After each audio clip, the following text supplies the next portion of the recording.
Government കോളേജിൽ zoology ഡിപ്പാർട്ട്മെന്റിലെ final years ആണ്. നമുക്ക് ഹ്യൂമൻ വൈൽഡ് ലൈഫ് കോൺഫ്ലിക്റ്റ് എന്നുള്ള ഒരു വിഷയത്തിൽ പ്രൊജക്ട് ചെയ്യുന്നതിന്റെ ഭാഗമായിട്ടാണ് നമ്മൾ ഇവിടെ കൂടിയിട്ടുള്ളത്. അപ്പോ സാറിന്റെ കൂടുതൽ അറിവുകൾ നമുക്ക് കിട്ടാൻ വേണ്ടിയിട്ടാണ് നമ്മൾ വന്നത്.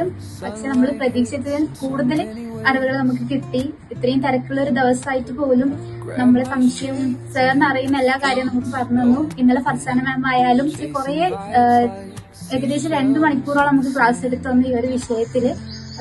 അത് നമുക്ക് വളരെ ഉപകാരമുള്ള ഇതാണ്. ഇപ്പൊ നമുക്കൊരു കോൺഫിഡൻസ് ഉണ്ട്, നല്ലൊരു റിസൾട്ട് ഈ ഒരു വിഷയത്തിൽ നമുക്ക് കിട്ടുമെന്ന്, നല്ല രീതിയിൽ പ്രൊജക്ട് ചെയ്യാൻ പറ്റും എന്നുള്ള കോൺഫിഡൻസ് ഉണ്ട്. ഇവിടെ എല്ലാ സ്റ്റാഫിനോടും നമ്മളോട് നല്ല ഫ്രണ്ട്ലി ആയിട്ടാണ് സംസാരിച്ചത്. പൊതുവെ ഇങ്ങനെ ഡിപ്പാർട്ട്മെന്റിലേക്ക് വരുമ്പോൾ നമുക്കൊരു ടെൻഷൻ ഉണ്ടാവില്ല. എല്ലാരും അങ്ങനെയാ വന്നത്, വരുന്നില്ലാന്ന് വരെ പറഞ്ഞു.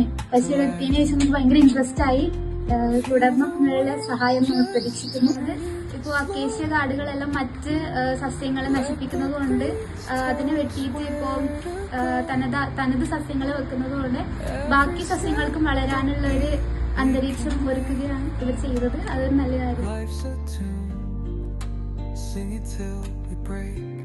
കാസർഗോഡ് ഈ കാട്ടുകാനപ്പത്തിരി 10 മാസം ഉള്ളത് കൊണ്ട് മാത്രമാണ് നമുക്കിപ്പോ നേരത്തെ പറഞ്ഞില്ലേ വീട്ടിലെടുത്തിട്ട് ഇങ്ങോട്ട് വരുന്നില്ലല്ലോ.